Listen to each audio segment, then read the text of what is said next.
बहुत समय पहले एक चौड़ी नदी के पास घने जंगल में बंदरों का एक बड़ा समूह रहता था। उनका नेतृत्व महाकपि नामक एक बुद्धिमान, बहादुर और दयालु नेता करता था, जिसे बंदरों का राजा कहा जाता था। बंदरों का राजा हमेशा अपनी प्रजा की देखभाल करता था। वह उन्हें सुरक्षित स्थानों पर ले जाता था और उन्हें समझदारी से जीना सिखाता था। एक दिन बंदरों को नदी के पास एक विशाल आम का पेड़ मिला, जो मीठे फलों से लदा हुआ था। बंदरों के राजा ने कहा, ये फल अनमोल हैं, इन्हें ध्यान से खाओ, एक भी फल नदी में न गिरने देना। एक रात लापरवाही से एक पका हुआ आम नदी में गिर गया। बहता पानी उसे बनारस के राजा के महल तक ले गया। बनारस के राजा ने कहा, कितना स्वादिष्ट फल है, यह कहां से आया? राजा ने अपने आदमियों को पेड़ ढूंढने का आदेश दिया।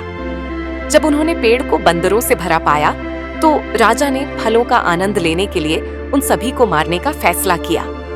बंदरों के राजा को आने वाले खतरे का आभास हो गया। अपने लोगों को बचाने के लिए वह नदी के पार कूद गया और नदी किनारे पर आम के पेड़ और दूसरे पेड़ के बीच एक बेल बांध दी। बंदर राजा, मेरी पीठ पर से दौड़ो, मैं पुल को थामे रहूंगा।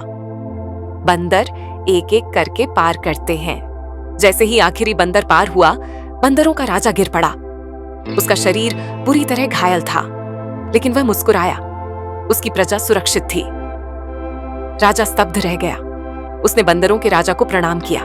बनारस के राजा ने कहा, एक नेता दूसरों के लिए अपना प्राण कैसे बलिदान कर सकता है? यह बंदर कई मनुष्यों से श्रेष्ठ है।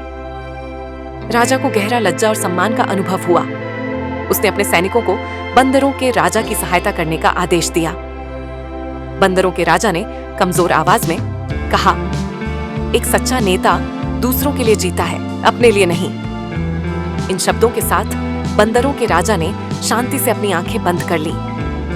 बनारस के राजा ने अपनी प्रजा पर दया और बुद्धिमत्ता से शासन करने का वादा किया। बंदरों के राजा सच्चे नेतृत्व, साहस और आत्म बलिदान के प्रतीक बन गए। कहानी का नैतिक संदेश, एक सच्चा नेता दूसरों के कल्याण के लिए अपने सुख सुविधाओं का त्याग करता है।